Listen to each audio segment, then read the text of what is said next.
Pathanamthitta കളക്ടറേറ്റിന് bomb ഭീഷണി. ജില്ലാ കളക്ടറുടെ ഔദ്യോഗിക ഇമെയിലേക്കാണ് ഭീഷണി വന്നത്. കളക്ടറേറ്റിൽ ഡോഗ് സ്ക്വാഡും പോലീസും പരിശോധന നടത്തുന്നുണ്ട്. സിക്ക് അഭിലാൽ വിവരങ്ങളുമായി.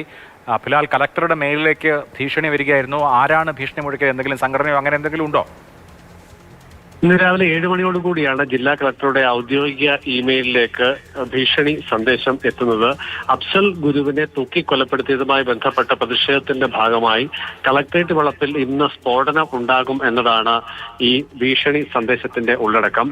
കളക്ടർ ഈ മെയിൽ ശ്രദ്ധയിൽപ്പെട്ടതിനെ തുടർന്ന് ജില്ലാ പോലീസ് മേധാവിയെ വിവരമറിയിക്കുകയാണ് ഉണ്ടായത്. അങ്ങനെ കളക്ടറേറ്റിൽ പ്രവർത്തിക്കുന്ന മുഴുവൻ ഓഫീസുകളിലെയും ജീവനക്കാരെ പുറത്തിറക്കി ഇപ്പോൾ പരിശോധന പുരോഗമിക്കുകയാണ്. 4 നില കെട്ടിടത്തിലെ മുഴുവൻ ജീവനക്കാരോടും പുറത്തിറങ്ങി ഈ പരിശോധനയുമായി സഹകരിക്കാൻ പോലീസ് നിർദ്ദേശിച്ചിട്ടുണ്ട്.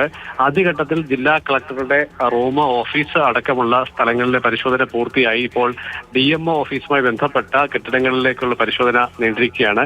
ഇതുവരെയുള്ള പരിശോധനയിൽ മെയിലിന്റെ ഉള്ളടക്ക പ്രകാരമുള്ള ഏതെങ്കിലും തരത്തിലുള്ള സ്ഫോടക വസ്തുക്കളോ അല്ലെങ്കിൽ സമാന രീതിയിൽ മറ്റെന്തെങ്കിലും വസ്തുവകളോ നിലവിൽ പോലീസിന്റെ ശ്രദ്ധയിൽ വന്നിട്ടില്ല. അതുകൊണ്ട് തന്നെ ഭീഷണിയാവാനാണ് കൂടുതൽ സാധ്യത എന്ന് നമുക്ക് അതിൽ നിന്ന് ഒരു നിഗമനത്തിലെത്തേണ്ടി വരും.